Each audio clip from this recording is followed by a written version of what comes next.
So we'll start with the polity mains.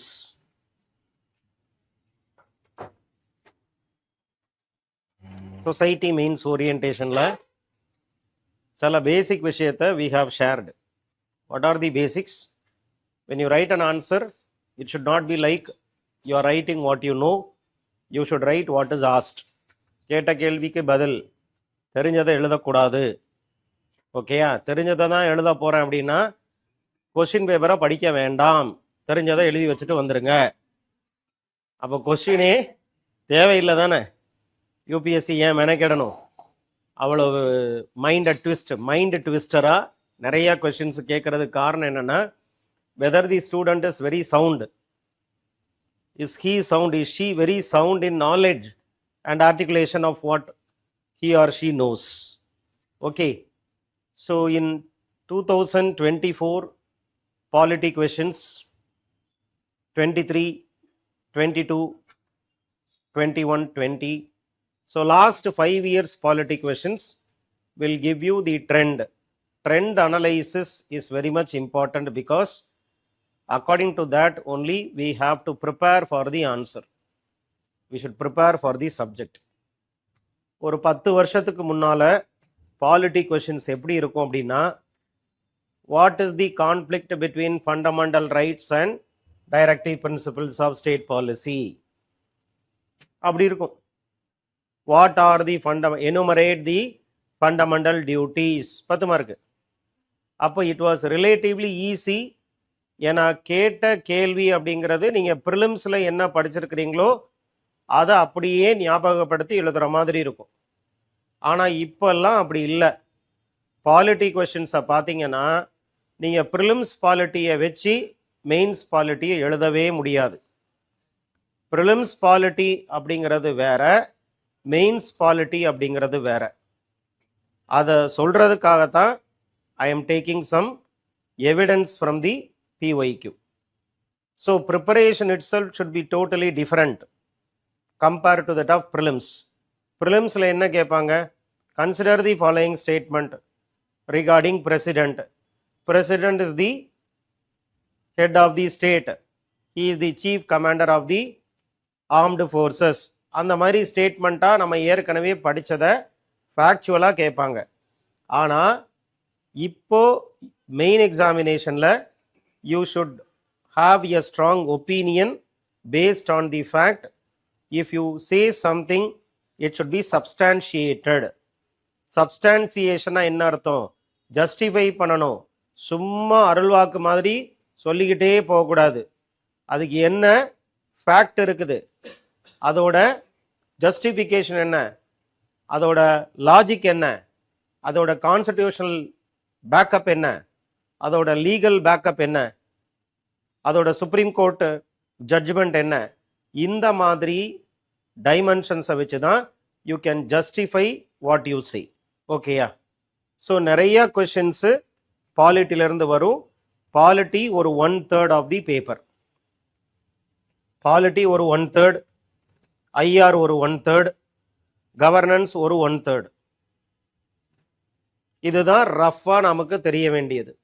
அப்போ கிட்டத்தட்ட ஒரு 80-90 மார்க் ஒர்த்து பாலிட்டி. எல்லா வருஷத்துலையும் ஒரு 80 to 90 மார்க்ஸ் ஒர்த் கொஷின்ஸ் கேட்பாங்க பாலிட்டியில். அண்ட் அவர் டார்கெட் இஸ் ஒரு 50% மேலே வாங்கிடணும். 80 மார்க் கேட்குறாங்கன்னா ஒரு 40 to 45 மார்க் நம்ம டார்கெட். ஓகே, அப்படி பண்ணோன்னா நம்மளோட டார்கெட்டான அந்த 100 in every GS paper will be easily achieved. Now this is the question. இதுதான் question.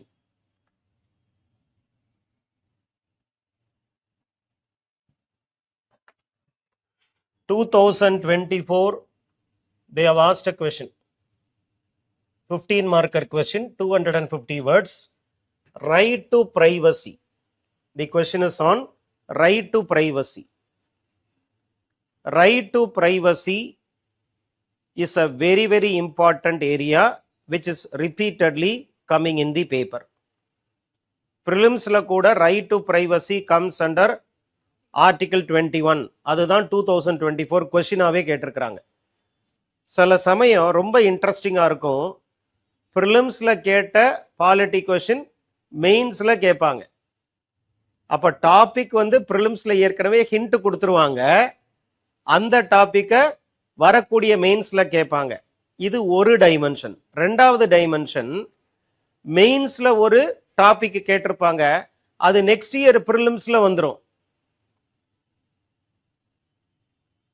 அப்போ ஒன்னு ப்ரிலிம்ஸ்ல கேட்கிற டாபிக் மெயின்ஸ்ல ரிஃப்ளெக்ட் ஆகலாம், அல்லது மெயின்ஸ்ல கேட்கிற டாபிக் நெக்ஸ்ட் இயர் ப்ரிலிம்ஸ்ல ரிப்பீட் ஆகலாம். அதனாலதான் நாம என்ன பண்ணணும், we should by heart the questions. UPSC PYQ should be by hearted by you for all the subjects, for all the papers. It applies to GS, it applies to essay, it applies to optionals also. By heart பண்ணுங்க. ஒரு டாபிக்கை read பண்ணும்போது இதுதான் PYQல வந்தது, ப்ரிலிம்ஸ்ல இது வந்தது, மெயின்ஸ்ல இது வந்தது, இந்த மாதிரி டைமென்ஷன் மெயின்ஸ்ல கேட்டாங்க, இந்த மாதிரி டைமென்ஷன் ரைட் டு பிரைவசில ப்ரிலிம்ஸ்ல கேட்டாங்க, இந்த மாதிரி யூ ஷுட் நோ. அப்பதான் நீங்க என்ன பண்ணுவீங்கன்னா, when you read the newspaper current affairs, you will be like a swan. ஒரு அன்னப்பறவை எப்படி தண்ணியை விட்டுட்டு பாலை மட்டும் எடுக்குமோ, அதே மாதிரி யூபிஎஸ்சியோட விஷயங்களை மட்டும் நியூஸ் பேப்பர்ல இருந்து எடுப்பீங்க. இல்லைன்னா நீங்க என்ன பண்ணுவீங்க, எல்லாத்தையும் வாசிப்பீங்க, எல்லாத்தையும் வாசிச்சு எல்லாத்தையும் மறக்க போறீங்க. எல்லாத்தையும் எல்லாரும் பண்ண முடியாது, அது நல்லா புரிஞ்சுக்கோங்க.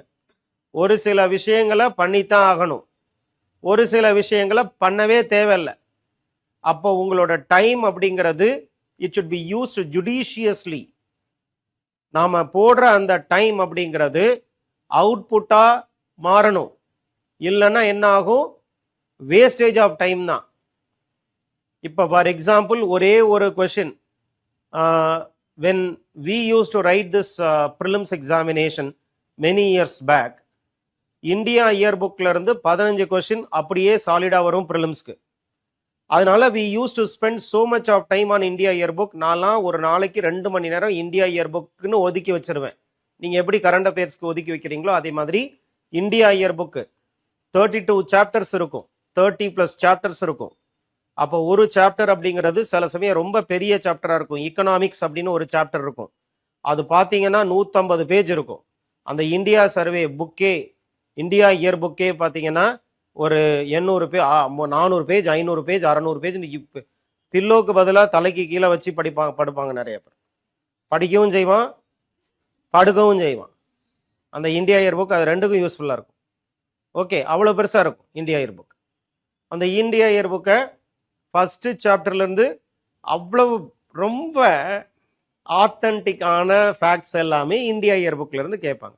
இப்போ யூபிஎஸ்சி கொஷின் செட் பண்ணுறாங்கன்னா அதோட கீ எதை பேஸ் பண்ணியிருக்கும்னா கவர்மெண்ட் சோர்சஸை பேஸ் பண்ணி தான் கீ இருக்கும். நிறையா டைம் வந்து அந்த யூபிஎஸ்சியோட கொஷின்ஸோட ஆன்சர் எங்கேருந்து வரும் அப்படின்னா, அல்லது ஈவன் கொஷினே எங்கேருந்து வரும்னா கவர்மெண்ட் வெப்சைட்லேருந்து வரும். ஒரு ஸ்கீம் இருக்குதுன்னு வச்சுக்கோங்க, ஏதோ ஒரு பென்ஷன் ஸ்கீம் இருக்குது, அந்த பென்ஷன் ஸ்கீமில் கவர்மெண்ட் வெப்சைட்டில் போய் பார்த்தீங்கன்னா அந்த ஸ்கீமை பற்றி கொடுத்துருப்பாங்க. நிறையா டைம் ஃபஸ்ட்டு ஒரு 4 லைன் அப்படியே கட் காப்பி பேஸ்ட்டாக கொஷின் பேப்பரில் போட்டுருவாங்க. அதனால தான் government sources are very important. Okay, PIB அப்படிங்கிறது ரொம்ப இம்பார்ட்டன்ட், ஏன்னா அதில் தான் கொடுத்துருப்பாங்க ரொம்ப ஆத்தன்டிக்காக இன்ஃபர்மேஷன் பிஐபியிலேருந்து வரும். அப்போ பிஐபியவே ஒரு பெரிய சோர்ஸாக நீங்கள் எடுத்து படிப்பீங்க. பிஐபியிலேருந்தே மெயின்ஸ்க்கு நிறைய வரும். ஒரு சமயத்துலலாம் பெட்ரோலியம் மினிஸ்ட்ரி நாகாலாண்டுக்காக ஒரு டைரக்டிவை இஷ்யூ பண்ணாங்க, அது என்னன்னு கேட்டாங்க. கொஞ்சம் பேர் நாகாலாந்தே தெரியாது, இதில் வேற நாகாலாந்துக்குள்ள இனிஷியேட்டிவ் என்ன அல்லது டைரக்டிவ் என்ன அப்படின்னு கேட்டாங்க. அப்போ ரொம்ப ரிமோட்டாக இருக்கும், நிறைய பேர் ஸ்கிப் பண்ணுவாங்க. ஆனால் பிஐபியில் கொடுத்துருக்குறாங்க, நாகாலாண்டுக்கு இந்த மாதிரி நாங்கள் பெட்ரோலியம் மினிஸ்ட்ரிலேருந்து ஒரு இஷ்யூ பண்ணியிருக்கிறோம் ஒரு டைரக்ஷனை அப்படின்னு சொல்லி பிரஸ் இன்ஃபர்மேஷன் பியூரோ ரிப்போர்ட் இருக்குது. ஸோ ரொம்ப ஸ்பெசிஃபிக்கான கொஷின்ஸ் எங்கே இருந்து வருதுன்னு நீங்கள் தேடவே வேண்டாம், அது பிஐபியிலேருந்து தான் வருது. டெய்லி அதை படிக்கணும். பிஐபியை யாராவது படிக்கிறீங்களா ஒழுங்கா? Press information bureau report daily பேசிஸில் அப்டேட் ஆகிட்டே இருக்கும், அது யாரும் படிக்கிறது இல்லை. முன்னாடி 6 மந்த்ஸ்க்கு முன்னாடி படிச்சிங்களா? சரி, ரைட். அப்போ 6 மந்த்ஸ்க்கு முன்னால் படித்ததை மறுபடியும் படிச்சு பார்த்தீங்கன்னா புதுசாக தான் தெரியும், அப்படிதானே? ரெண்டு எஃபெக்ட் இருக்குது, பிரைமசி எஃபெக்ட், ரீசென்சி எஃபெக்ட்னு. பிரைமசி எஃபெக்ட் அப்படின்னா என்ன அர்த்தம்?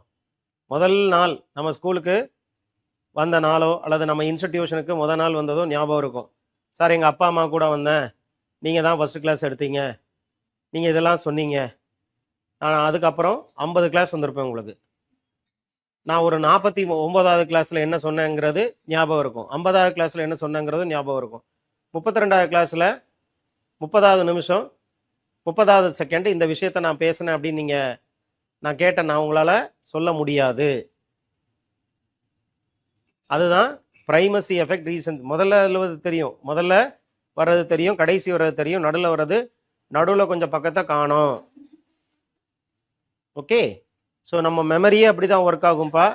அது நம்மளோட பிரச்சனை இல்லை, நம்மளோட மூளையோட சுபாவம் அதுதான், அதோட நேச்சர் என்னவோ அதுக்கு தகுந்த மாதிரி நீங்கள் you have to nurture based on the nature தான். You nurture based on the nature because nothing can go against nature.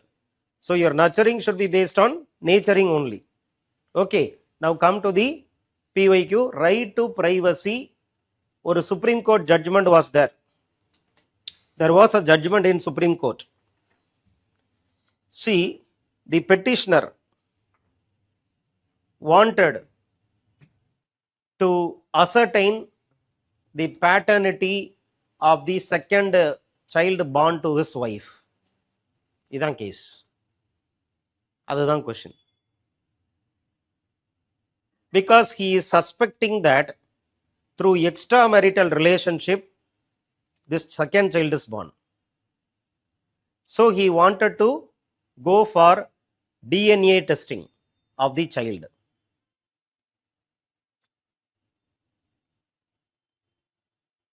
And the DNA testing was allowed by the lower court, allowed by the high court also. But on appeal, when it went to Supreme Court clearly told it should be exceptional case only, DNA profiling should be done. Because there is a right to privacy. Okay, the child has a right to privacy. Husband and wife are quarreling. Child's blood sample will have to be taken. அப்போ இந்த quarrel between husband and wife க்கும் the child க்கும் ஏதாவது சம்பந்தம் இருக்குதா? Whether the child is a party to the quarrel? இல்ல. அப்போ you have UN Convention on Protection of Child's Rights. And in UN Convention on Protection of Child's Rights, you say that right to privacy is not just available for adults, it is available for all persons, including children. So simply, just like that, any petition filed, don't order the DNA profiling, which has a huge potential to violate the right to privacy of the children.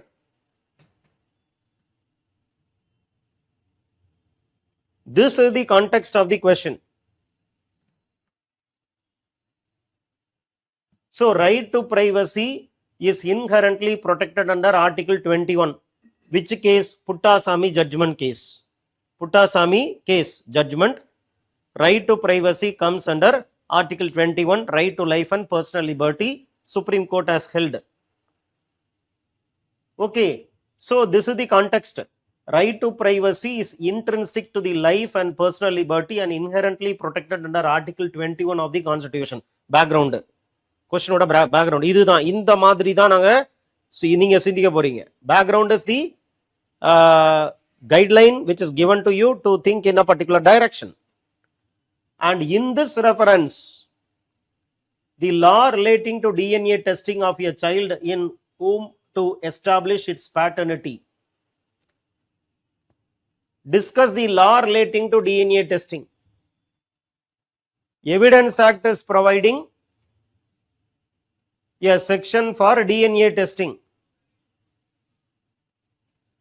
Upon the DNA testing comes from the Evidence Act.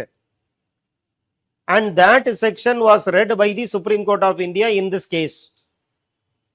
So anyone watching the current affairs will definitely have the content to write the answer for this question. So what in mains they are asking is more than static portions, they are asking dynamic portions. So paper 2, paper 3 is full of current affairs. Paper 1, paper 4 is static. Paper 1, paper 4 is static. And paper 2, paper 3 is dynamic. So paper 2 preparation, paper 3 preparation should be fully based on current affairs. 90% of paper 1, 90% of paper 4 will be static portions. 90% of paper 3, 90% of paper 2 will be current affairs. அப்ப நீங்க current affairs read பண்ணும்போதே you are preparing for paper 2 and paper 3 mains. GS 3 and 2 you are simultaneously preparing when you prepare for current affairs. So this is a judgment of the Supreme Court. So what you should see, some 50 judgments of the Supreme Court are in the last 5 years. What are the landmark judgments given by the Supreme Court? That you should read. Landmark judgments of the Supreme Court. Appa you should have a note separately for polity mains. You should have a note separately for governance mains. You should have a note separately for society mains. So 3 separate notes should be there for paper 1 GS. 3 separate notes should be there for paper 2 GS. That is IR ஒரு note, polity ரெண்டாவது note, governance மூணாவது note. அதுக்கப்புறம் paper 3ல இக்கனாமிக்கு தனி note போடுங்க. அக்ரிகல்ச்சருக்கு கூட தனியாக note போடுங்க. ஏன்னா அக்ரிகல்ச்சர்ல இருந்தே தனிப்பட்ட முறையில் 2 கொஸ்டின் பக்கத்தில் கேட்டுருவாங்க. அப்போ இக்கனாமிக்கு தனி நோட்டு. ரெண்டாவது இக்கனாமிக் உள்ள நோட் எல்லாமே அந்த வருஷம் வந்து இக்கனாமிக் சர்வேயை பேஸ் பண்ணி இருக்கணும். ஏன்னா இக்கனாமிக் சர்வேயோ ஒருத்தர் படிச்சிட்டாருனாப்பா இக்கனாமி அசால்ட்டா அடிக்கலாம். அதுல கேட்டிருக்கிற நிறைய மிஷன்ஸை தான் கொஸ்டின்ஸா கேட்குறாங்க. ஆனா அதுல என்ன கொடுத்துருப்பாங்கன்னா அந்த ஃபீச்சர்ஸ் மட்டும்தான் அந்த ஸ்கீமுக்கு கொடுத்துருப்பாங்க அல்லது பாலிசி கொடுத்துருப்பாங்க. அதோட சேலஞ்சஸ் என்னங்கிறத கொடுத்துருக்க மாட்டாங்க. அதோட சேலஞ்சஸ் என்னங்கிறது கரண்ட் அஃபேர்ஸ்ல வரும். யாரோ ஒருத்தர் இந்த பாலிசியை இவாலுவேட் பண்ணுவார். அவர் ப்ரோஸ் அண்ட் கான்ஸை சொல்லுவார்.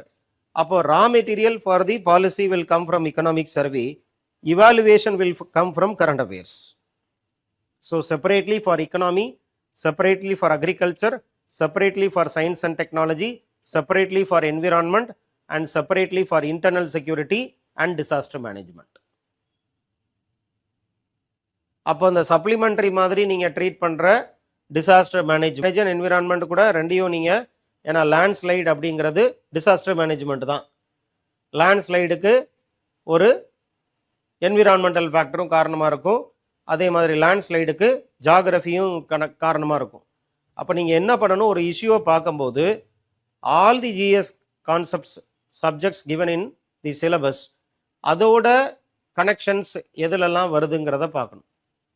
இப்போ landslide paper 1 GS geography connect ஆகும். Landslide disaster management paper 3 connect ஆகும். லேண்ட்ஸ்லைடு கவர்னன்ஸில் ஏதாவது இருக்குதாங்கிறதையும் பார்க்கலாம். அப்போ லேண்ட்ஸ்லைடு அதில் வரக்கூடிய எத்திக்கல் இஷ்யூஸ் என்ன, எப்போவோ தெரியும் இந்த மாதிரி லேண்ட்ஸ்லைட்லாம் இருக்குது. அப்போ எதுக்கு வீடை நீங்கள் கட்டினீங்க, இன்னைக்கு விழுந்துருச்சு வீடு அப்படின்றீங்களா? அது அது எவ்வளவு பாதுகாப்பு இல்லாத ஏரியா. அப்போ ஏன் நீங்கள் வந்து இதெல்லாம் ப்ரோஆக்டிவாக பண்ணலை? அப்போ அதில் ஒரு கரப்ஷன் உள்ள இன்வால்வ் ஆகலாம். ப்ரொபிட்டி இன் பப்ளிக் லைஃப்னு ஒரு கான்செப்ட் எத்திக்ஸில் வருது. அப்போ ஒரு கொஷினை பார்க்கும்போது நீங்கள் அந்த கான்செப்ட்ஸ் எல்லாம் சப்ஜெக்டையே மெயின்ஸ் டாபிக்ஸையே நீங்கள் மெமரைஸ் பண்ணியிருந்தீங்கன்னா ஆட்டோமேட்டிக்காக உங்களுக்கு அந்த கனெக்ஷன்ஸ் டெவலப் ஆகும். ஒரு டைமென்ஷனில் ஒரு பாயிண்ட் எழுதினாலே கரெக்டான ஆன்சரை நீங்கள் ஓரளவு எழுதிடுவீங்க.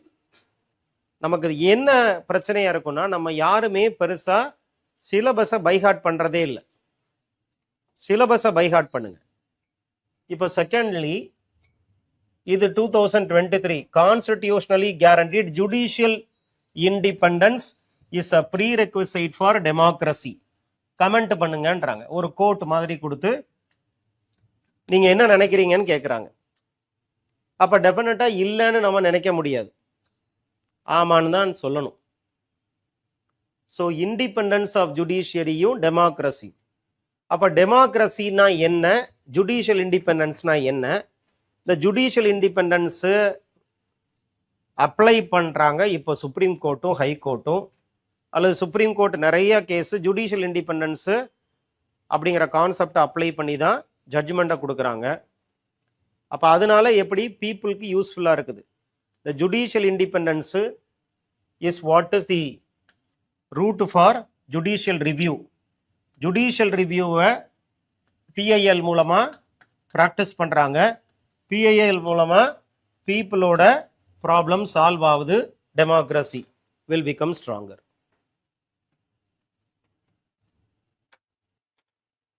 அப்போ ஜுடிஷியல் இண்டிபெண்டன்ஸ்னா என்ன, அந்த ஜுடிஷியல் இண்டிபெண்டன்ஸை எப்படிலாம் ப்ராக்டிஸ் பண்ணலாம், அந்த ப்ராக்டிஸ் பண்ணுறதுக்கு இருக்கக்கூடிய ஜுடிஷியல் டூல்ஸ் என்ன? Review. Review is done through PIL. PIL அப்படிங்கிறதுனால ஒரு பில்ங்கிறது எதுக்கு? It is social action litigation in America. ஒரு public spirited individual can take up the case even though he is not affected directly for the betterment of the group. படிக்காதவங்க இருக்கலாம், court எங்கே இருக்குதுன்னு தெரியாதவங்க இருக்கலாம். அதனால அவங்க என்ன பண்ணக்கூடாது, சஃபர் ஆகக்கூடாது. ஏன்னா அவங்க சார்பாக யாராவது ஒருத்தர் போய் கோர்ட்டில் போய் கேஸ் போட்டு அவங்களுக்கு ஒரு நியாயத்தை கொடுக்கலாம். அதனால தான் பில்லில் locus standi does not apply. லோக்கஸ் ஸ்டாண்டினா என்ன? நான் பாதிக்கப்பட்டா நான் தான் போய் கேஸ் கொடுக்கணும். only the affected party can litigate, but in PIL no need for that. So இது எல்லாமே ரொம்ப ஈஸியான கொஷின் தான், ஏற்கனவே நீங்கள் படித்தது தான். Constitution of India is a living instrument with capabilities of enormous dynamism. It is constitution made for a progressive society. Illustrate with special reference to expanding the horizons of right to life and personal liberty. பாருங்க, 2024லயும் right to life and personal liberty கேட்டிருக்கிறாங்க. 2023லயும் right to life and personal liberty. அப்போ article 21ல இருந்து 2024 கொஸ்டினும் வந்திருக்குது, 23 கொஸ்டினும் வந்திருக்குது. 24 question கொஞ்சம் ஸ்பெசிஃபிக்காக இருக்குது. டிஎன்ஏ டெஸ்டிங் அப்படிங்கிறது ஸ்பெசிஃபிக்காக இருக்குது. இது ரொம்ப ஜென்ரலாக இருக்குது. எப்படி கான்ஸ்டிடியூஷன் அப்படிங்கிறது ரைட் டு லைஃபை ப்ரொடெக்ட் பண்ணுது. Supreme Court of India has given the widest liberal interpretation for article 21. The one article which has been subjected to a widely liberal interpretation by Supreme Court is Article 21. 21 மாதிரி liberal interpretation supreme court எந்த ஆர்டிகிளுக்கும் பண்ணல. Because without right to life all the right which you have given becomes useless. Right to life இல்லாம right to speech எதுக்கு? Right to life இல்லாம right to vote எதுக்கு? அப்ப right to life தான் நாம என்ன சொல்றோம்? when I taught Article 21, I said it is a composite right. It has many rights built within it. It has been subjected to many interpretations and it has given rise to many inferred rights which are not explicit but implicit in the Constitution. Through the liberal interpretation, the explicit rights have been made implicit rights have been made explicit by the Supreme Court of India. உள்ள புதஞ்சு இருக்கக்கூடிய நிறைய right இருக்குது, அதை ஒன்று ஒன்றா tick பண்ணி எடுத்து வெளியில் கொண்டு வராங்க சுப்ரீம் கோர்ட் ஆஃப் இந்தியா. அதனால தான் கான்ஸ்டிடியூஷனலிசம் அப்படிங்கிறதே பிராக்டிஸ் ஆகுது. ஓகே, இப்போ அடுத்து constitutional provision for gender justice with case laws. Gender ஜஸ்டிஸ்க்கு கான்ஸ்டிடியூஷன்ல என்ன ப்ரொவிஷன்லாம் இருக்குது சொல்லுங்க. What are the provisions connected to gender justice in the constitution?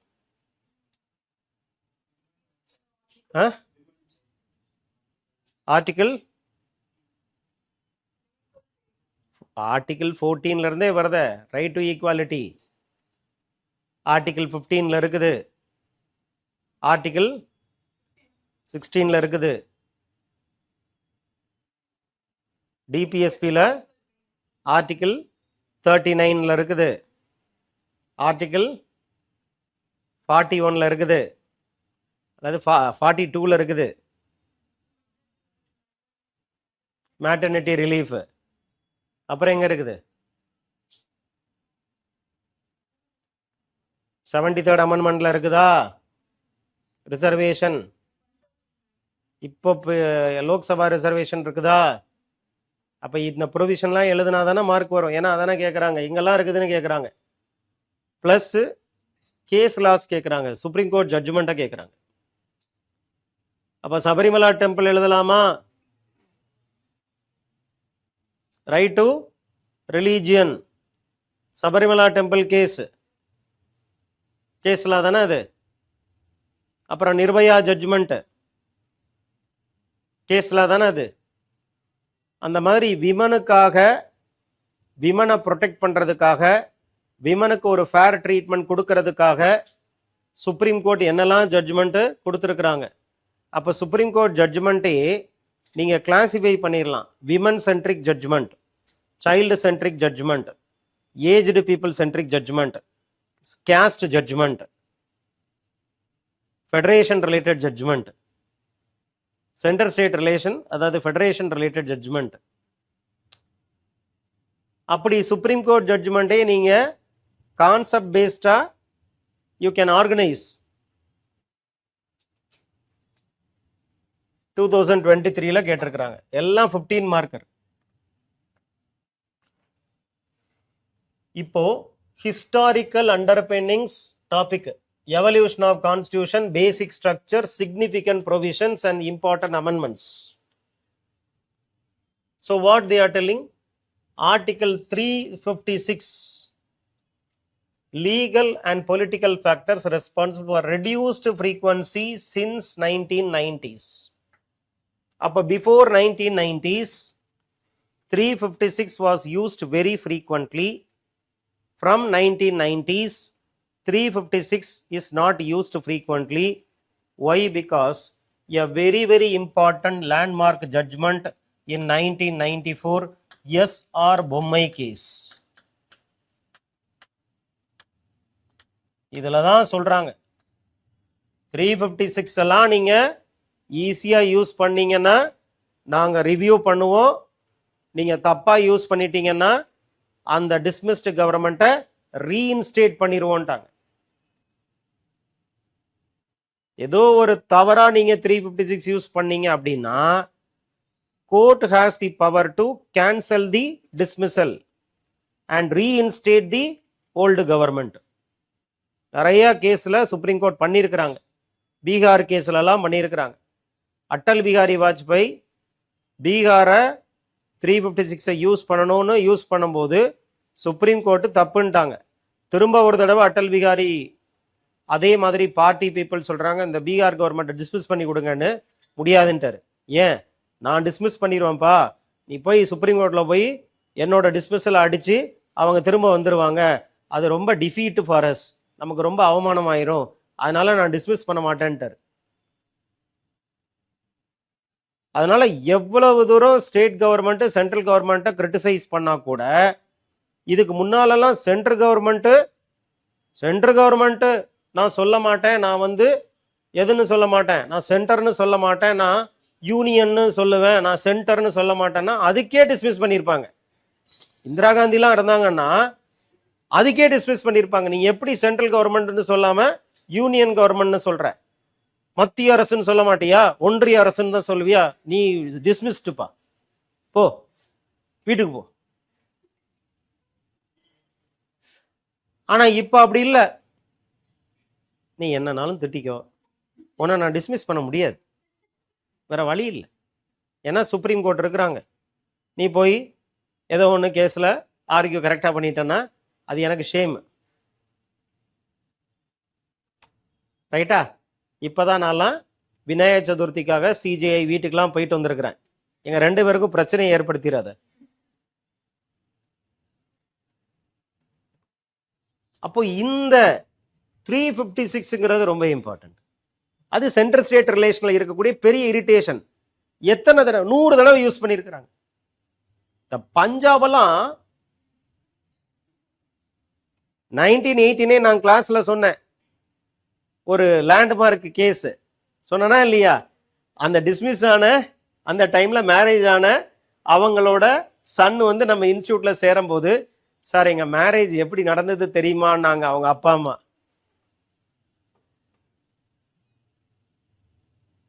அதுக்கப்புறம் பார்ட்டி பீப்புள் எங்க வீட்டுக்கு வர்றதுலயே கொஞ்சம் தயக்கப்பட்டாங்க. உங்க வீட்டுக்கு வந்தாலே எங்க பதவி போயிரும்ன்ற மாதிரி, நீங்க ரொம்ப அன்லக்கின்ற மாதிரி எல்லாம் பேச ஆரம்பிச்சிட்டாங்க சார், ரொம்ப கஷ்டமா இருந்துச்சுன்னாங்க. ஸோ 356. அடுத்து right to movement and residence freely available. Correct தான். Right to movement and residence 19(1)(d), 19(1)(e). கரெக்டா? மூவ்மெண்ட் இது, ரெசிடென்ஸ் இது. But these rights are not absolute. ஏன்? ஏன்னா ரீசனபிள் ரெஸ்ட்ரிக்ஷன்ஸ் இருக்குது. In the general interest of the public, in the interest of the scheduled tribes.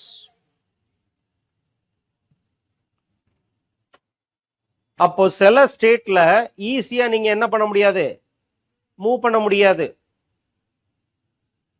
ரிசைடா பண்ண முடியாது. For example Jammu காஷ்மீர்ல before abrogation of article 370 என்ன பண்ண முடியாது, வெளியில இருக்கிறவர் போய் அங்க போய் ஸ்டே பண்ண முடியாது. ஸோ அந்த மாதிரி இந்தியாவே வேற வேற மாதிரி இருக்குதுன்ற ஒரு ஃபீல் வரக்கூடாது தான் 370 வாஸ் அப்ரகேட்டட். ஸோ இது இஸ் அ கொஸ்டின் 2022ல. ஓகே, கான்ஸ்டிடியூஷனல் மொராலிட்டி அப்படின்னா என்ன? Based on judicial decision. அதனால தான் I kept on telling you article, supreme court judgment, philosophers court. ஏதோ ஒரு பொலிட்டிக்கல் பிலாசபரோட கோர்ட் இருந்துச்சுன்னா டெமோக்ரஸிக்கு, ஜுடிஷியல் இண்டிபெண்டன்ஸ்க்கு, ஃபெடரலிசத்துக்கு எல்லாம் ஸ்டாண்டர்டா மேக் பண்ணி வச்சுக்கலாம். அந்த டாபிக் வந்துச்சுன்னா அந்த கோர்ட்டை வச்சு கன்க்ளூட் பண்ணிடலாம். யாருமே அப்படி ட்ரை பண்ண மாட்டாங்க, அல்லது மெஜாரிட்டி ஆஃப் தி பீப்புள் அது மாதிரி ட்ரை பண்ண மாட்டாங்க. Your answers will stand out in comparison to the others. Constitution exhibits centralizing tendency to maintain the unity and integrity of the nation. நல்ல ஞாபகப்படுத்தி பாருங்க, ஃபர்ஸ்ட் ஃபியூ கிளாஸஸ்ல ஏன் யூனிட்டரி அதிகமா இருந்துச்சு அப்படின்னு கேட்கும்போது டாக்டர் அம்பேத்கர் சொல்றாரு, பாருப்பா, when I am drafting the constitution I have to choose between two, choose the correct answer னு 2 சாய்ஸை கொடுத்தாங்க. ஒன்று ஃபெடரேஷன், 2வது இன்டகிரேஷன். எது இம்பார்ட்டன்ட் அப்படின்னாங்க. எனக்கு இன்டகிரேஷன் தான் இம்பார்ட்டண்ட்டாக தெரிஞ்சிச்சு, அதனால தான் ஃபெடரேஷன்ங்கிற வார்த்தையை நான் யூஸ் பண்ணலன்றார். இந்தியாவோட கான்ஸ்டிடியூஷன் எழுதும் போது பார்ட்டிஷன் ஆஃப் இந்தியா, அப்போ there were so many fissiparous tendencies. பிரிவினை சக்திகள் இந்தியால ரொம்ப ஆதிக்கமா இருந்துச்சு. மக்களை மதம் மூலமாகவும், ஜாதி ரீதியாகவும், ரீஜன் ரீதியாகவும், லாங்குவேஜ் ரீதியாகவும் they wanted to divide the people based on differences. And we have to do something to ensure that unity lies in diversity. And if you have to hold all the people together who are different otherwise, there should be a strong integration done through centralizing feature. Therefore, the central government will have more powers than the state governments. 100 items are there in union list. 61 items are there in state list. And major taxation will be done by the central government. The tax base of the state government is very small, which will result in a situation where every state government will have to depend on the central government's aid. And to tell how much the state government should be given by the center, we have a constitutionally created commission called as Finance Commission. And in Finance Commission, there is nobody called as representatives of the state. When this is there, Planning Commission is just, something before Niti Aayog came. Planning Commission was there. Planning Commission chairperson is Prime Minister of India. Planning Commission has a deputy chairperson who is going to work, because PM will not have time to work. Planning Commission's deputy chairperson is the all in all. He is having the status of a union cabinet minister. And many a times you can see in the Planning Commission office, in the visiting chairs, in the visitor's chair, CMs of the state will be sitting, taking the appointment of the deputy chair of Planning Commission. And when they go to the deputy chair, they will ask, கொஞ்சம் பணம் அதிகமாக கொடுங்க, எங்களால் run பண்ண முடியல அப்படின்னு. அந்த மாதிரி தான் சிச்சுவேஷன். இப்போ பிளானிங் கமிஷனோட டெப்டி சேர்பர்சன் முடிவு பண்ணுவார், தமிழ்நாடு 1000 கோடி கேட்குறியா, 100 கோடிக்கு மேலே 5 பைசா தரமாட்டேன், இடத்த காலி பண்ணு. அவருக்கு அந்த பவர் கொடுத்தாங்க. அவர் எலெக்டடே கிடையாது, அவர் எலெக்டட் ரெப்ரசன்டேட்டிவ் கிடையாது, அவர் ஆபீசர் அப்பாயிண்டட் பை சென்டர், பிஎம்மோட ஆளு. ஓகே, ஸோ அப்போ ஸ்டேட் கவர்மெண்ட் எல்லாமே ரிசோர்ஸுக்காக சென்ட்ரல் கவர்மெண்ட்டை கையேந்தி நின்றுட்டு இருக்கிற கட்டாயம் வந்துருச்சு. இப்போ southern states like Tamil Nadu, Andhra Pradesh, Karnataka, they don't want this. ஏன்னா my share of revenue is more. Now I am giving 100 rupees to the central government. I am going to the central government and I am asking 40 rupees from central government. இப்போ 100 ரூபாயை நான் ஓன்ட்ட கொடுத்துட்டு 40 ரூபாய்க்கு நான் கையேந்தி நிற்கிறேனே, இதெல்லாம் தப்பு. அப்பதான் when NDA 1 came in 2014, they said Planning Commission is used by the central government to make the states feel very humiliated. அதனால நாங்களும் BJP run state government, Congress government central இருக்கும்போது இந்த மாதிரி கையேந்தி நின்னோம். அதனால எங்களோட மரியாதை பயங்கரமா பாதிக்கப்படுது. நான்லாம் குஜராத்தில் 3 தடவை சிஎம்ஆ இருக்கும்போது பிளானிங் கமிஷன்ல போய் நானும் நின்றுக்கிறேன். அதனால நான் என்ன பண்ண போறேன், பிளானிங் கமிஷனையே தூக்கி விட்டுட்டு நான் நித்தி ஆயோக கொண்டு வர போறேன். இப்ப நித்தி ஆயோக்ல state CMs are members.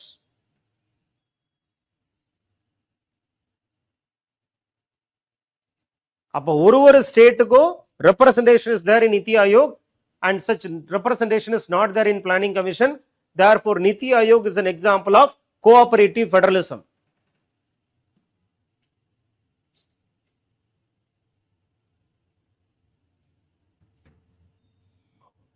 Okay, centralizing tendency. இப்ப பாத்தீங்கன்னா Epidemic Disease Act, Disaster Management Act, Farms Act, இதெல்லாம் என்ன?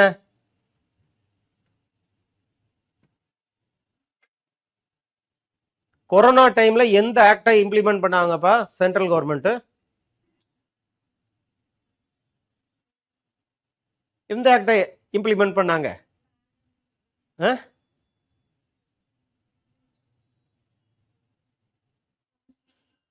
Which act was implemented by the central government during the outbreak of COVID-19?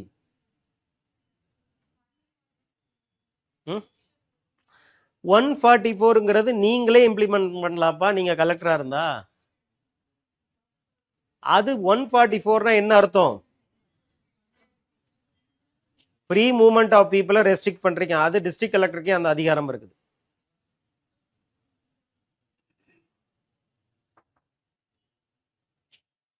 இப்போ எந்த ஆக்ட் சென்ட்ரல் கவர்மெண்ட்டுக்கு அதிகமான பவர் கொடுக்குதோ அந்த ஆக்டை implement பண்றாங்க.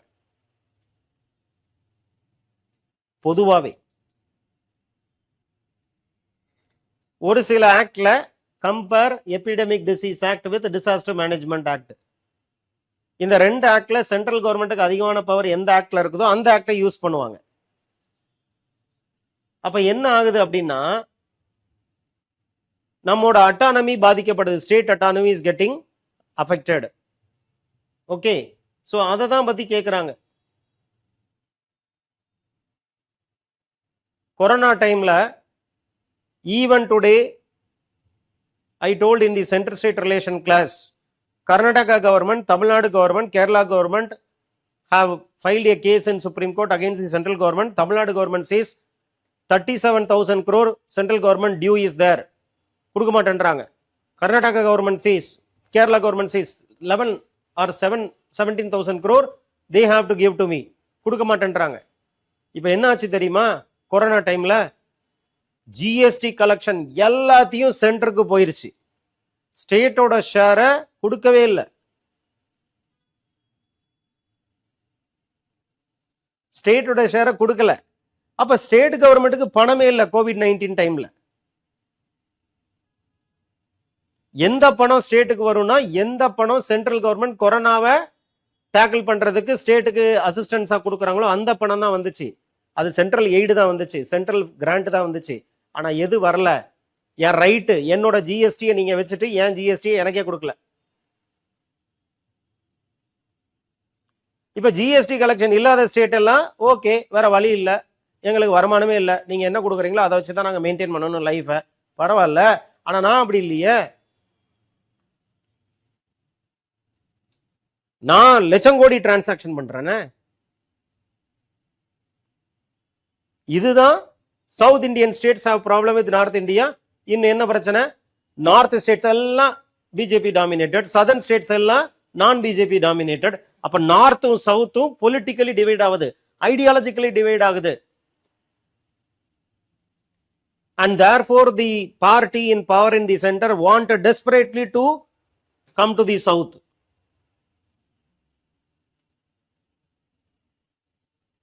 It is not just a problem in the இதே மாதிரி தான் DMK versus Congress.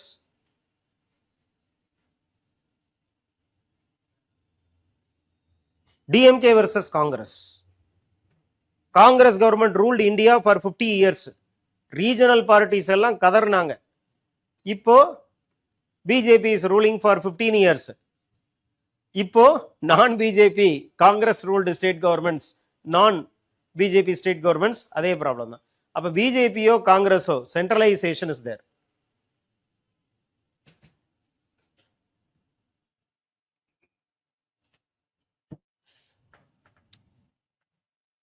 Role of local bodies in providing good governance at the local level to bring out the pros and cons of merging the rural bodies with local bodies. Okay, 2024 local governance பத்தி question 10 mark தான், 2 page எழுதுனா போதும்.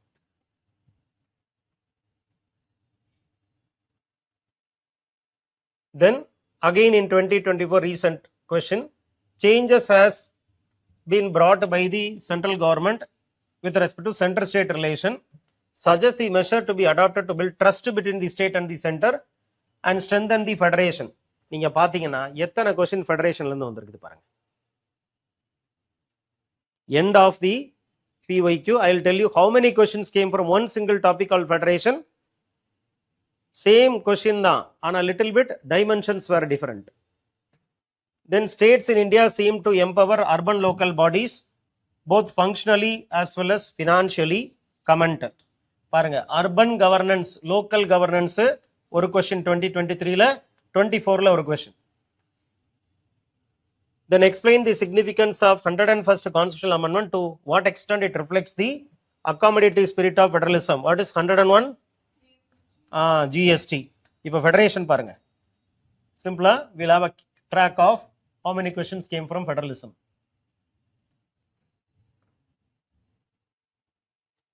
இல்ல ஏதாவது இருக்குதா? இல்ல. Okay, next ஒன்னா, தென் ரெண்டா, தென் 3, தென் 4, 4 கொஸ்டின் எத்தனை வருஷத்துல? அப்போ ஒரே வருஷத்துல 2 கொஸ்டின் ஃபெடரேஷன்ல இருந்து வருது ஆன் அன் ஆவரேஜ். ஃபெடரேஷனை விட்டுட்டு போனீங்கன்னா 2 கொஸ்டின் 25 மார்க் காலி அல்லது 30 மார்க் காலி.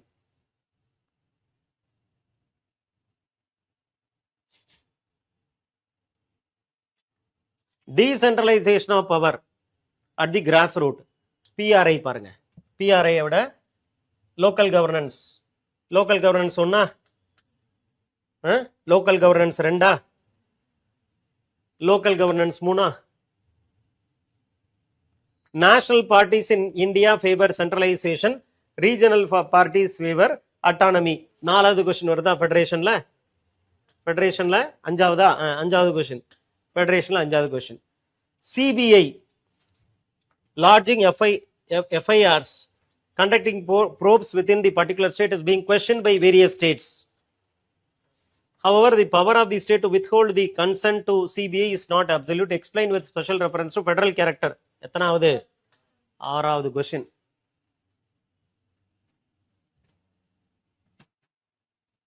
ஃபெடரேஷனை மட்டும் படிச்சுட்டு போனாலே பாலிட்டியில் எனக்கு தெரிஞ்சு 40 மார்க் 50 மார்க் எழுதிருவீங்கன்னு நினைக்கிறேன். அப்புறம் பாருங்க, strength and sustenance of local institutions have shifted from formative phase of functions to functionality. Functions to functionality. Question, functions na enna? Function na சரி, இந்த செல்போன் இருக்குது. இந்த செல்போனோட ஃபங்க்ஷன் என்ன? I can talk to somebody. அப்போ I am speaking about function.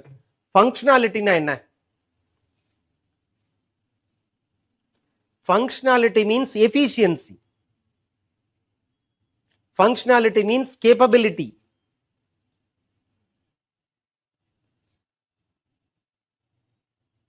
அப்போ இந்த செல்போனை வச்சு நான் இன்னொருத்தர் கூட பேசுறேன், அது ஃபங்க்ஷன்.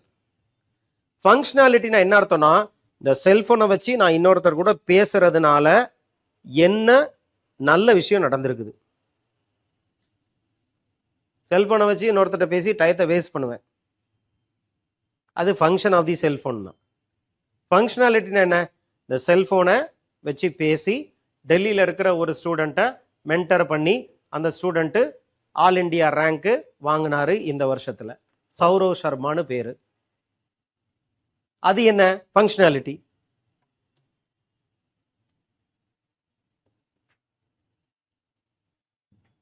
இப்போ லோக்கல் கவர்னன்ஸ் எத்தனைப்பா? 4.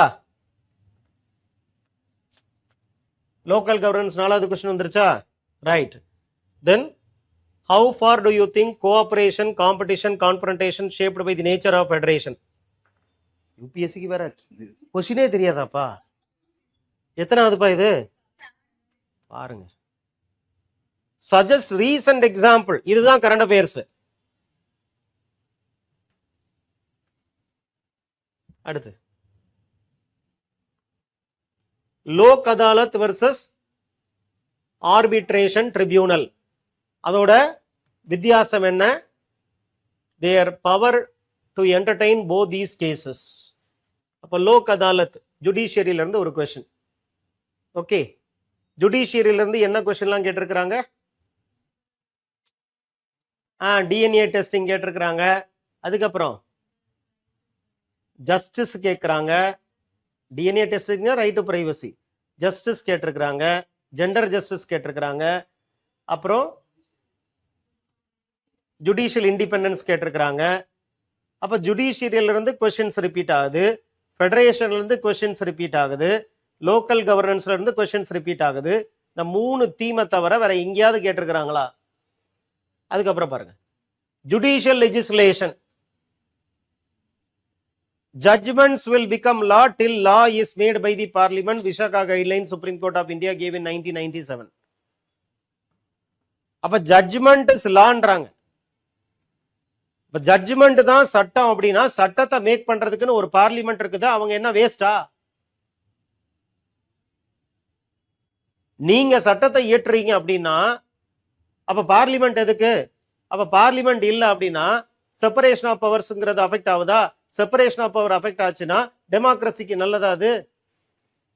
அதுதான் கேட்குறாங்க. Judicial legislation is antithetical to separation of powers and in this context justify the filing of large number of PIL issuing guidelines to the executive. எதுக்குனாலும் பப்ளிக் என்ன பண்றாங்க, கவர்மெண்ட்டுக்கிட்டே போறதில்லை, டைரக்டா கோர்ட்டுக்கு போக வேண்டியது. ஏதாவது ஒரு கைட்லைன் சொல்லுங்க, கைட்லைன் சொல்லுங்க. அப்ப அந்த கைட்லைனை வாங்கிட்டு வந்துட்டு கலெக்டர்கிட்ட போய் பாருங்க, சுப்ரீம் கோர்ட் ஜட்ஜ்மெண்ட் இருக்குது, கண்டெம்ட் ஆஃப் கோர்ட்ல உள்ள போயிருவீங்க, ஜாக்கிரதை ஜாக்கிரதைன்னு மிரட்டுறான் பப்ளிக். என்ன பண்ணுவாங்க ஐஏஎஸ்?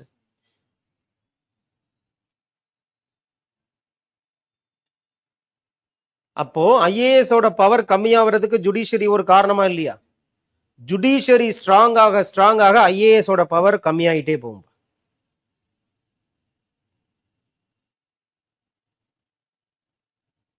இதுக்கு முன்னால் ஐஏஎஸ் அப்படிங்கிறவங்க அவங்க தான் தீர்ப்பு சொல்லுவாங்க, அவங்க தான் மாடர்ன் நாட்டாமைகள். ஓகே, ஆலமரத்துக்கு கீழே உட்கார்ந்து இருக்கிற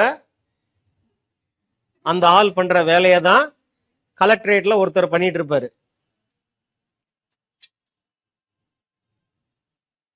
ஊர் பஞ்சாயத்தை கூட்டுவாங்கல்ல, அதுதான் அந்த வேலையை தான் அவர் பண்ணிட்டு இருப்பாரு. வர சொல்லு அப்படின்ட்டுருவாரு.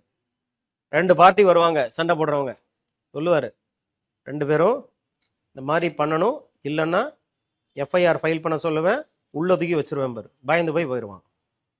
இப்போ வர்றவன் ஒரு ஜட்ஜ்மெண்ட்டை கொண்டு வரான், இந்த பக்கம் ஒருத்தன் ஜட்ஜ்மெண்ட் கொடுறான். இப்போ கலெக்டர் கன்ஃபியூஸ் ஆயிட்டாரு. சார் பாருங்க சுப்ரீம் கோர்ட் ஜட்ஜ்மெண்ட். அங்க உள்ள எதிர்பார்ட்டி, சார் பாருங்க சுப்ரீம் கோர்ட் ஜட்ஜ்மெண்ட். கலெக்டர் தலையில கையை வச்சுட்டு உட்காந்துடுறாரு. இப்போ ஏதாவது ஒன்றை ஃபாலோ பண்ணா நாம சிக்கலா போயிடும். அப்ப கலெக்டரால என்ன பண்ண முடியாது, அந்த பவரை யூஸ் பண்ண முடியாது. இதுதான் ஃபேக்ட். ஆனா இப்படிலாம் எழுதக்கூடாது. ஜுடிஷியல் இண்டிபெண்டன்ஸ்ங்கிறது நல்லதுன்னே எழுதுறது வேற, ப்ராக்டிஸ் பண்றது வேற. நீங்க பேசுறது வேற, செய்யறது வேற. எப்படியோ சார் பாருங்க சார், 18 மணி நேரம் படிக்காம நான் விட மாட்டேன். கரெக்ட், சூப்பரா இருக்குது, பேசுறதுக்குலாம் நல்லா இருக்குது, கேட்கறதுக்கு ரொம்ப அருமையா இருக்குது. எனக்குலாம் நம்ம ஸ்டூடெண்ட்ஸ்லாம் 18 மணி நேரம் சேலஞ்ச் பண்ணிட்டு போறாங்களேன்னு, அதை நம்ம பண்றோமா? அதே மாதிரி தான். Okay, there are certain things which you have to write, which you have to say in UPSC, but that is not what is going to actually happen. Theory vera, practice vera.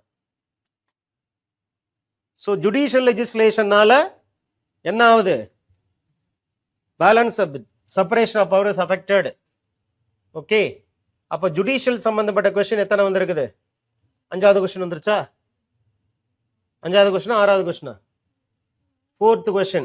appo federation la 7 question, local governance la 4 question, judiciary 4 questions so far. Then comparison of Indian constitution with other countries.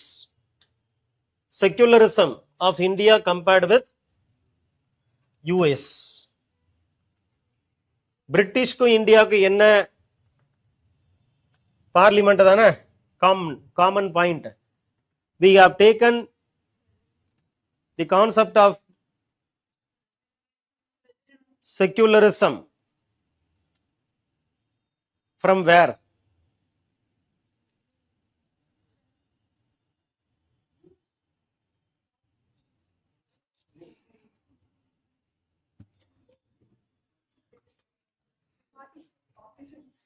இல்லப்பா, எந்த கண்ட்ரில இருந்து நம்ம borrow பண்ணிருக்கிறோம் secularism?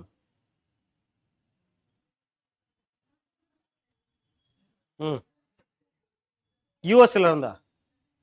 யூஎஸ்ல strict separation between state and religion. ஆனா இங்க அப்படி இல்லை, பிரின்சிபிள்டு டிஸ்டன்ஸ்.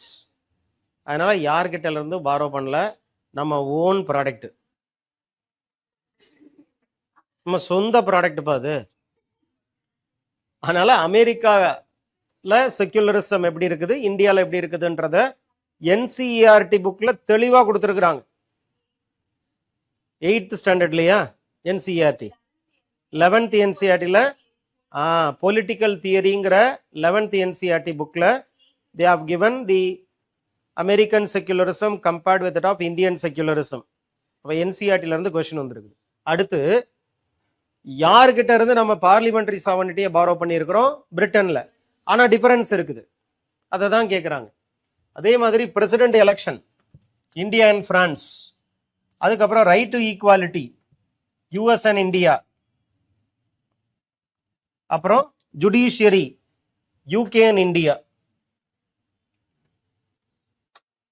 அப்ப இன்டர்நேஷனல் கம்பேரிசன் அப்படிங்கிறது பொதுவா India US, India Europe, India US, India Europe தான். இந்தியா யூரோப்ல பிரான்ஸ், ஜெர்மனி, பிரிட்டன். இப்ப என்ன கேட்கலாம் அப்படின்னா, நாம என்ன ப்ரொவிஷன்லாம் யார்கிட்ட இருந்து பாரோ பண்ணியிருக்கோங்கிறத பாருங்க, ப்ரிலிம்ஸ் நோட்ஸ்ல இருக்குது. அதை வச்சுட்டு அதே இதை இந்தியால பிராக்டிஸ் பண்றோமா இல்லையாங்கிறத நம்ம பார்க்கலாம். இப்போ for example judiciary, from where we have lifted the concept of judicial review, judicial independence, US தான். அப்ப judiciary of Supreme Court of US can be compared with Supreme Court of India. இங்க என்ன பண்ணியிருக்கிறாங்க? judiciary of UK and judiciary of India converging as well as diverging.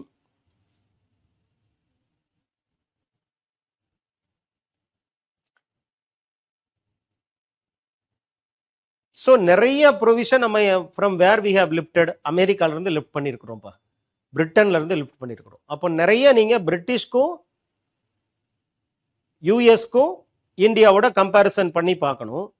அதுக்கப்புறம் France, வேற எது சிக்னிபிகண்டா? இப்போ ரஷ்யாவை கூட நீங்க எடுத்துக்கலாமே. We have taken the DPSP from socialist countries. அப்ப நம்ம என்ன பண்ணலாம்? சோவியத் சோசியலிசத்தையும் இந்தியன் சோசியலிசத்தையும் கம்பேர் பண்ணலாம். வேற என்ன ப்ராமினெண்டா நம்ம எடுத்திருக்கிறோம்? Germany, suspension of fundamental rights during emergency. அப்ப ஃபண்டமெண்டல் ரைட் அமெரிக்காவையும் இந்தியாவையும் நம்ம கிளாஸ்லயே கம்பேர் பண்ணியிருக்கிறோம். இது கரண்ட் அஃபேர்ஸ். ஏன்னா France, India, French president election, Indian president election, ஒரே டயத்துல எலெக்ஷன் வந்துட்டு இருக்கும் போது அந்த எலெக்ஷன் என்ன, இந்த எலெக்ஷன் என்ன? நான் ஒரு கொஸ்டின் பிராக்டிஸ்க்கு கொடுத்தேன் டெஸ்ட் சீரீஸ்ல, நேபாளோட இந்தியாவை கம்பேர் பண்ணி. ஏன்னா நேபாள் கான்ஸ்டிடியூஷன் புதுசா வந்துச்சு அப்ப 2015 பக்கத்துல. அப்ப நேபாளோட constitution was compared with Indian constitution. அதுக்கப்புறம் ஜப்பானோட கான்ஸ்டிடியூஷனை கம்பேர் பண்ணேன், Japanese constitution with respect to Indian constitution. ஏன்னா அப்பதான் ஜப்பான்ல ஒரு அமெண்ட்மெண்ட் கொண்டு வந்தாங்க, கான்ஸ்டிடியூஷனல் அமெண்ட்மெண்ட். இப்போ அமெண்ட்மெண்ட் ப்ரொவிஷன்ஸ் அது கூட நீங்க from where we have taken procedure to amend the constitution from no which country? சரி, கனடாவோட நீங்க எது கூட கம்பேர் பண்ணலாம்? Centralising tendency. அப்ப கனடாலையும் இந்தியாலையும் சென்ட்ரலைசிங் யூனிட்டரி கேரக்டர் இருக்குது, இதை கம்பேர் பண்ணலாம். அப்போ உங்களுக்கு என்ன டாபிக் ஏற்கனவே நம்ம பாரோடு ஃப்ரம் அப்படின்னு நம்ம ஃபர்ஸ்ட் ஃபியூ கிளாஸஸ்ல சொல்லியிருக்கிறோமோ அதுல இருந்தே நீங்க எடுத்துக்கிடலாம். ஓகேயா?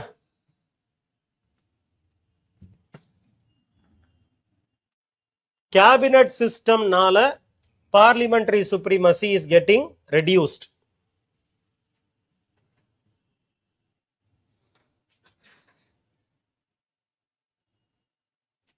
Marginalization means ஒதுக்கப்படுறது. Parliament is getting marginalized because of cabinet system. இப்ப cabinet system of government from where we have taken? பிரிட்டனா அல்லது யூஎஸ்ஆ? கேபினட் சிஸ்டம் பா. அப்படியா?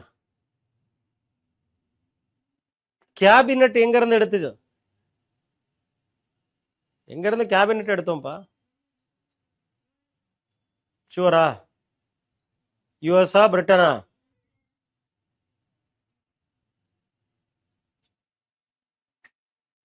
So understanding this, with the preponderance of cabinet, all decisions are taken in the cabinet.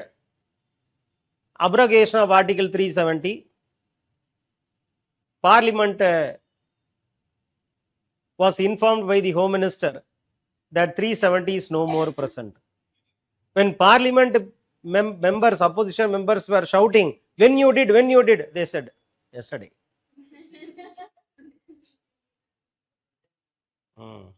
பாத்தீங்களா?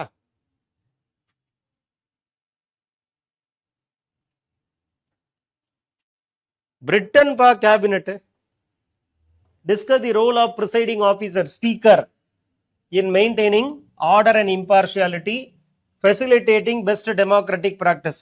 ஆனா ஸ்பீக்கரோட role criticized because he becomes the party person. Once speaker, always speaker. பிரிட்டன்ல ஏன்னா once you are elected as speaker, you will not be MP, you will not be the member of the party. Therefore neutrality is maintained. But in case of India, speaker continues as the party person. அப்போ அவர் பார்ட்டிக்கு ஃபேவரபிளா ruling, அவர் என்ன பார்ட்டிக்கு belong பண்றாரோ அதனால தான் என்ன பண்ணுவாங்க, தி ruling party will ensure that their man will be speaker.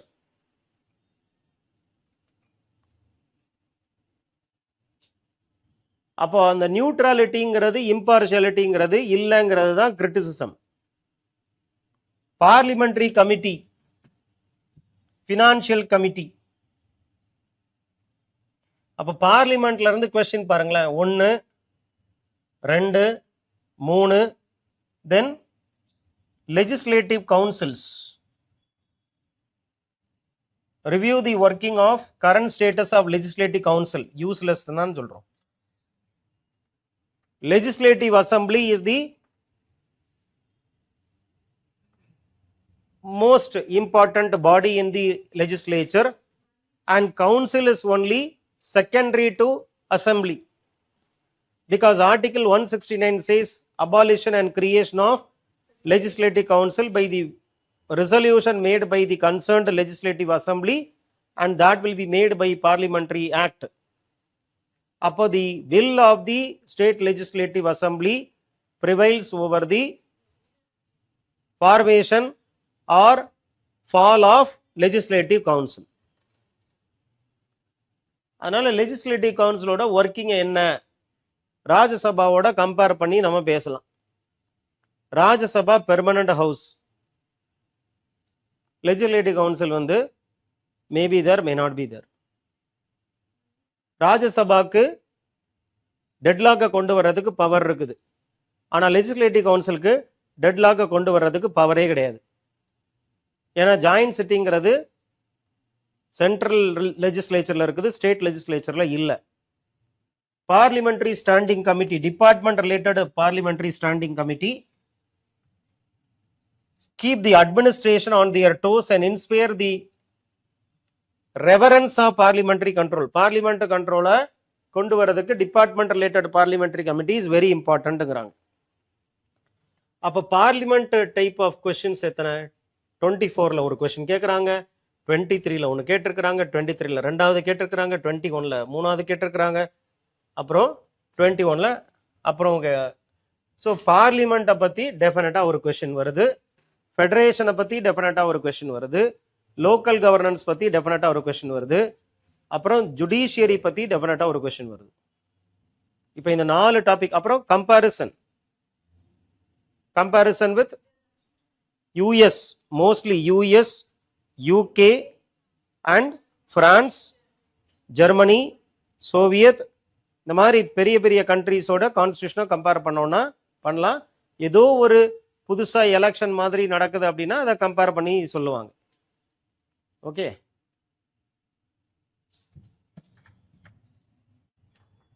Parliament is able to ensure accountability. Individual parliamentary role is declining and that adversely impacted the outcome and the debate in the parliament. ஒரு தனிப்பட்ட எம்பியே என்ன கொண்டு வரலாம், பில்ல கொண்டு வரலாம், private member bill. So அவரு ஒரு ஆக்டவே மேக் பண்ணலாம். Individual MP can make a private member bill and the bill can become act. ஆனா இந்த பிரைவேட் எம்பியோட பில்லுங்கிறது இல்லவே இல்லை. இப்போ all the bills are government bills. இன்னைக்கு பிரைவேட் மெம்பரு லா மேக்கரே கிடையாது. கோஷம் போடுறது தான் பிரைவேட் மெம்பரோட வேலையா இருக்குது பார்லிமெண்ட்ல. இதே டைமென்ஷனை நான் பிரிலிம்ஸ் டெஸ்ட் சீரீஸ்ல கொஸ்டினா கேட்டேன். பிரைவேட் மெம்பர் பில் கம்பேர் பண்ண. பிரைவேட் மெம்பர் பில் கடந்த 20 வருஷத்துல எத்தனை பிரைவேட் மெம்பர் பில் உள்ள வந்திருக்குது, உள்ள வந்த பில் எத்தனை ஆக்டா மாறி இருக்குது.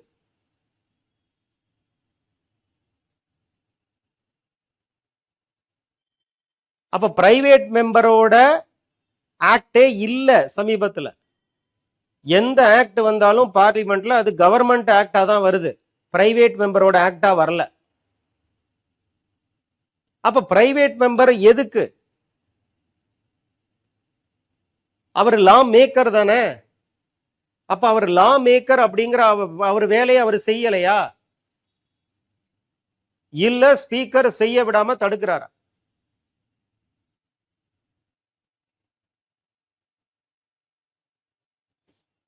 அதுதான் question. Rajya Sabha is a useless stepney tyre. ராஜ்யசபாவே யூஸ்லெஸ் ஸ்டெப்னி டயர்னு சொல்றீங்களே, அப்ப லெஜிஸ்லேட்டிவ் கவுன்சில நீங்க என்ன சொல்லுவீங்க?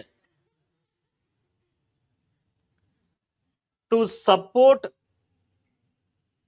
To a supporting organ transformed from stepney டயரா இருக்கிறது ஒரு சப்போர்ட்டிங் ஆர்கனா மாறுதுன்றாங்க. அப்ப இதுக்கு முன்னால ஸ்டெப்னி டயரா இருந்துச்சான், இப்போ அது ஒரிஜினல் டயரா மாறிடுச்சான்.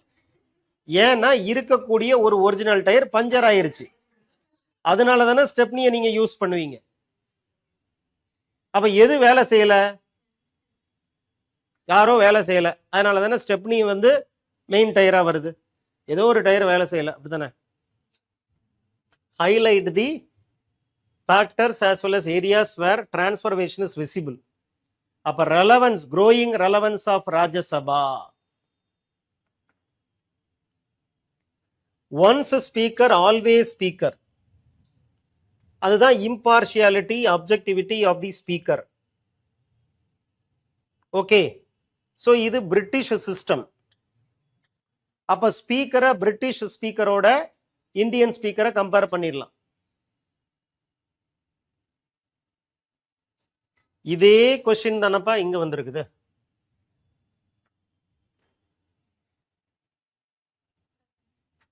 டூ 2023 கேட்ட கொஸ்டின் பாருங்க. அப்புறம் 2020 கேட்ட கொஸ்டினை பாருங்க. ஸ்பீக்கரை பத்தி கொஸ்டின். அதுவே ஸ்பீக்கரோட டைமென்ஷன் என்ன? Impartiality.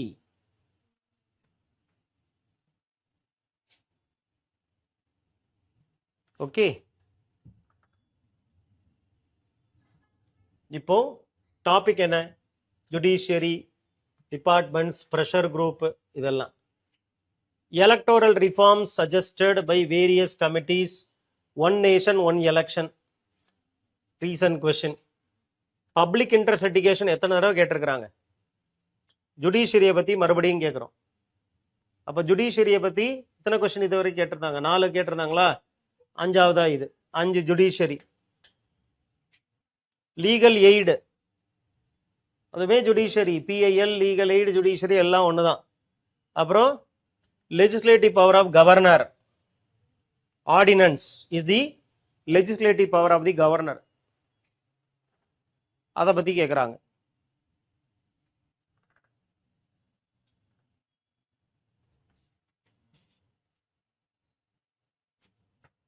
Constitution and environmental problems. எப்படி supreme court environmental justice establish பண்றாங்க? கிராக்கர்ஸை பர்ஸ்ட் பண்ணக்கூடாது டெல்லியிலன்னு ஒரு ரூலை போட்டாங்க. கம்பல்சரி ஹெல்மெட் அணியணும்னு கொண்டு வந்தாங்க. மங்கி மெனாஸுக்காக ஒரு ரூலை கொண்டு வந்தாங்க டெல்லியில் சுப்ரீம் கோர்ட். ஏன்னா the most polluted city is டெல்லின்னு மாறுது. பாரத் ஸ்டாண்டர்ட்ஸ் எல்லாம் கொண்டு வராங்களா இல்லையா? Vice president the chairman of Rajya Sabha. What is is role? Women in judiciary, higher judiciary, will ensure diversity, equity, inclusiveness. Pressure group, how it is playing a vital role in policy making. How business associations contribute to public policy. Business association na CII இருக்கிறாங்க, ASSOCHAM இருக்கிறாங்க, இவங்கெல்லாம் pressure group தான். Association of Chamber and Commerce, Confederation of Indian Industries, இவங்கெல்லாம் business associations.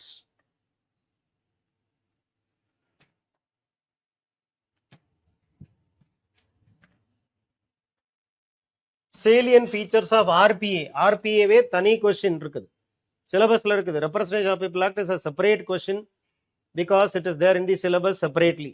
RPA should be studied separately as a topic. Discuss the procedure to decide the dispute arising out of election of MP. And what are the grounds on which election can be declared void, and what is the remedy available for the aggrieved party.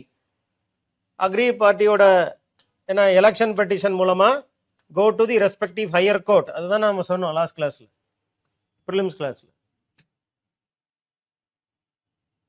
There is a need for simplification of procedure for disqualification. அப்ப disqualification of MP is a very very important point in Representation of People Act, RPA.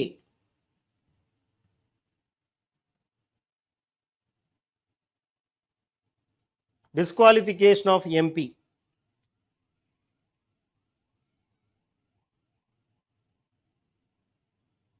There is a need for simplification of the procedure for disqualification of persons found guilty of corrupt practices under the RPA. Comment.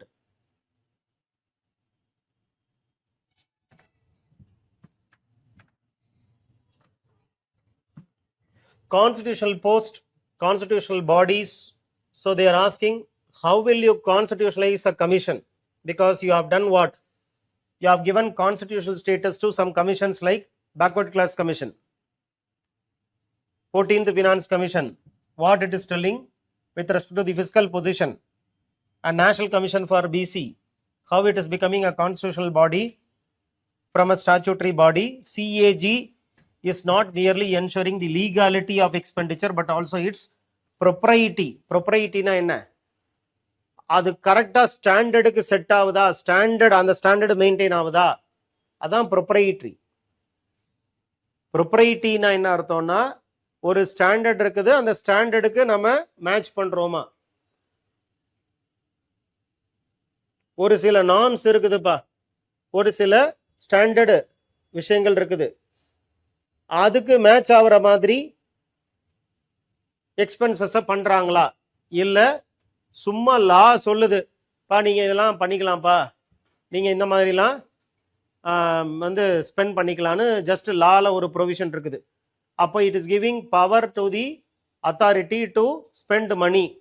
அந்த மணியை spend பண்ணும்போது சட்டப்பூர்வமா அவர் மணியை spend பண்றாரான்னு பாக்குறது வேற, அந்த மணியை கரெக்டா spend பண்றாரா, ஒரு ஸ்டாண்டர்டு இருக்குது, அந்த ஸ்டாண்டர்டுக்கு மேட்ச் பண்ற மாதிரி ரொம்ப எஃபிஷியண்டா அவர் ஸ்பெண்ட் பண்றாரா. ஃபினான்ஷியாலிட்டின்னு ஒன்று சொன்னோம் தெரியுமா, functionality.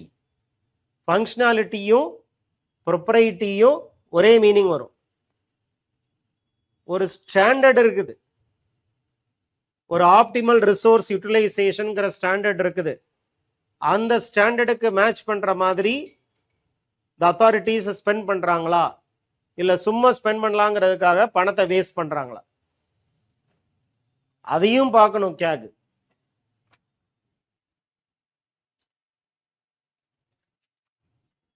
Optimal use of resources, whether followed by the departments or not, should be seen by the CAG.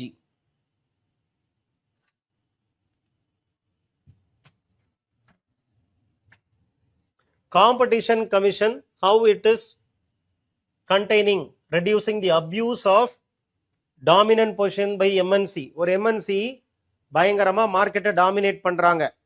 அந்த MNC டாமினேஷனை கம்மி பண்றதுக்கு இந்த காம்படிஷன் கமிஷன் ஒர்க் பண்ணுதா இல்லையா? வால்மார்ட் ரீட்டைல்ல வந்துட்டாங்கன்னா இருக்கக்கூடிய ஸ்ட்ரீட் வெண்டார்ஸ் 1 கோடி பேர் இருக்கிறாங்களாம், காலி ஆயிருவாங்க. ஸ்ட்ரீட் வெண்டார் ஆக்ட்னு ஒன்று இருக்குது, அது கூட நம்ம கரண்ட் அஃபேர்ஸ் கிளாஸ்ல பார்த்துருக்குறோம். இப்போ ஜெயண்ட் வர்றாங்க, ஸ்ட்ரீட் வெண்டார் 1 கிலோ டொமேட்டோ 50 ரூபாய்க்கு விற்பாரு, ஆனால் வால்மார்ட்டு 1 கிலோ டொமேட்டோவை 30 ரூபாய்க்கு விற்பாங்க. இப்போ ஸ்ட்ரீட் வெண்டார்கிட்ட போய் வாங்குறத விட வால்மார்ட்டு கிட்ட போய் வாங்குறது நமக்கு காஸ்ட் கட் ஆகும். இவங்க பயங்கரமா அந்த பொல்யூட்டட் என்விரான்மெண்ட்ல சேல் பண்ணிட்டு இருப்பாங்க, டஸ்ட் எல்லாம் இருக்கும். அவங்க கிளீனா ஏர் கண்டிஷன்டு ஷோரூம்ல வச்சு விற்பாங்க, ஹைஜீனிக்கான பேக்கிங் இருக்கும். அது மட்டும் இல்லை, நிறைய இடங்கள்ல competition is killing the local or the medium sector, small scale industries Khan.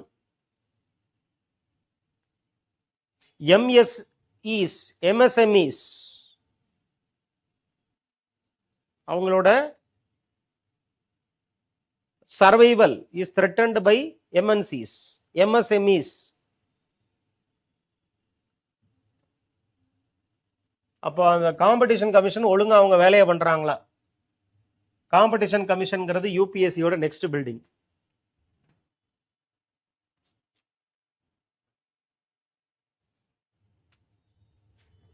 Though Human Rights Commission has contributed immensely for the protection of human rights, but they have failed to assert themselves against the mighty and the powerful. What are the limitations? Structural and practical limitations, and suggest solutions. Recent amendments to Right to Information Act will have profound impact on the autonomy and independence of the Information Commission, because the Information Commission order tenure and all will be decided by the central government. So central கவர்மெண்ட்டை பயங்கரமாக central government information கமிஷனை control பண்ணுற மாதிரி என்ன பண்ணுறாங்க, அமெண்ட்மெண்ட்டை கொண்டு வராங்க RTI ஆக்டுக்கு. அதனால் அதை பற்றி கேட்டாங்க. ஏன்னா 2020 அது ரொம்ப பர்னிங் இஷ்யூவாக இருந்துச்சு. அமெண்ட்மெண்ட் அப்போ தான் கொண்டு வராங்க, ஆர்டிஐ ஆக்டுக்கு அமெண்ட்மெண்ட் கொண்டு வந்து அந்த tenure of the information commission என்றால் will be decided by central கவர்மெண்ட்டாங்க.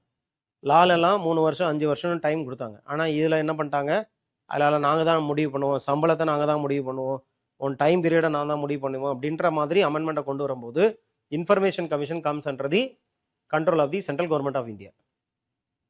Government of India என்ன பண்ணுவாங்க, when they control the information commission, what will happen? Information is a very important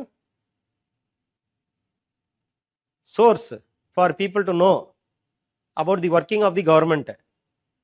அப்போ when you control information commission, transparency will not be there, accountability cannot be enforced.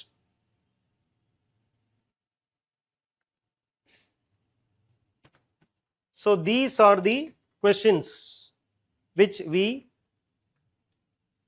had in the previous years. Based on this, what you have understood? So what are the takeaways?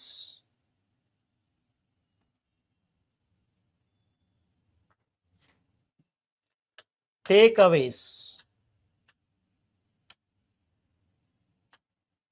Indian polity,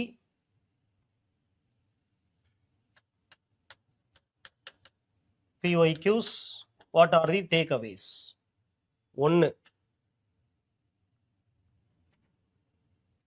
In the protocol, maximum number of questions in the last 5 years came from federation. Federalism is the most important question. Then secondly, what is the most important question?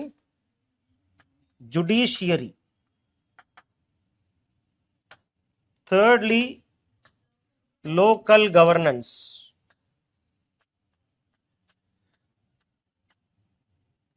Fourthly, parliament.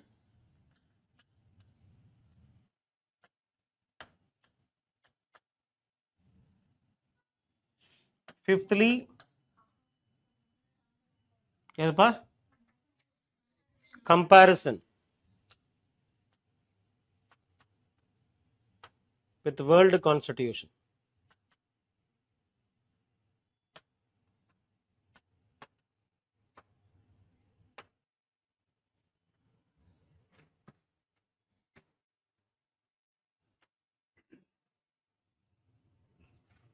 இந்த 5 topic இதான் repeatedly asked. அப்ப polity mains டூவபிளா இல்லையா? ரைட்டா?